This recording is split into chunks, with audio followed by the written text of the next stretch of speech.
Hey, what's up everyone? Morey Croson here, and today we're going to be talking about the importance of your feet when you're throwing the football. When you shift forward onto that front foot, you really want to be able to get your feet or your weight all the way onto, the front part of the foot. You don't want to end up having a lot of your weight onto that heel. When you really think about that concept, the reason is because, we think about a squat, right? One of the main things we think about with the back squat, something where we're, sitting back, right, is that we want to be able to put the weight in the heels because we're going back.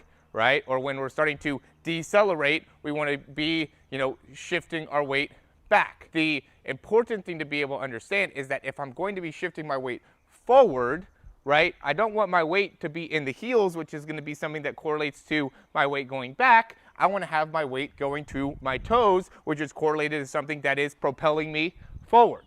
Right? And so that's an important thing to understand. And not that we want to be, going and pushing off of our front, we're not sprinting, we're not going anywhere here, but we do want our weight to be able to shift onto the front part of the foot, because that will make it so now my weight goes all the way from, when you're loading here, you want to be loading into, I try to put a lot of my weight into the ball of my foot, but really it's going to be the forefoot, right? With the forefoot is going to be the first third of the foot. So as I'm loading here, I want my weight to be on that first third part of the foot, but I want my weight to be going this way, right? So my weight shifting here as I'm loading with that arm. If obviously I'm going to be a little bit different position if I'm throwing the ball deep, but I'm shifting my weight here. And then as I'm coming forward, I'm going to be first shifting my weight onto like the inside edge of my foot, right? So I'm landing here, okay? And now I'm shifting my weight forward. Most of that weight's going to be on the inside part of the foot, kind of right underneath. If I was going to draw a line from my knee straight down, that's where it would be. So it's not on my heel,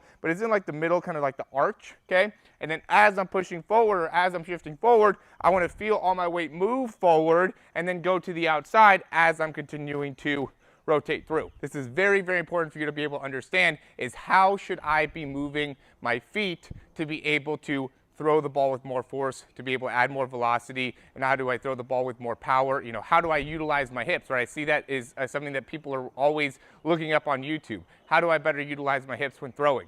You got to be able to better utilize your feet, right? How do you better utilize your hips when you're sprinting? You got to be better utilizing your feet. It's the same thing, right? That it ends up correlating in a lot of ways, just like what I talk about a lot in sprinting. It's a lot about rhythm, it's a lot about timing, right? So how you're timing yourself up and how you're loading that back leg, where you're shifting through that foot to then being able to transfer my weight forward. And then here, I have that disassociation with my hips, right? I have the rotation within my hips. And then I want to be able to time when I'm moving my weight onto my front leg with when I'm bringing my hips forward or my elbow forward. So then as I'm coming through, I have really my elbow leading it, so then all of my weight ends up being behind that throw. Not just about going and throwing and going to the park and putting in a bunch of hours. It's about what are you doing within your practice hours, within your practice time, that's really going to make the difference here. And so, stop being okay with throwing the ball 50 yards or 55 yards.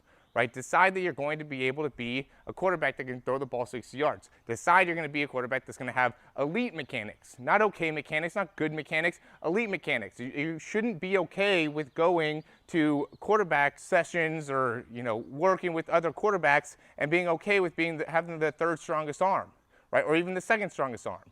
You got to be the guy that has the strongest arm every single time, right? That's what we want to be able to build. We want to build a process for you to be able to build and get the strongest arm and the most effective release, the most effective weight shift, the most effective utilization of your body, and to be able to do it quickly.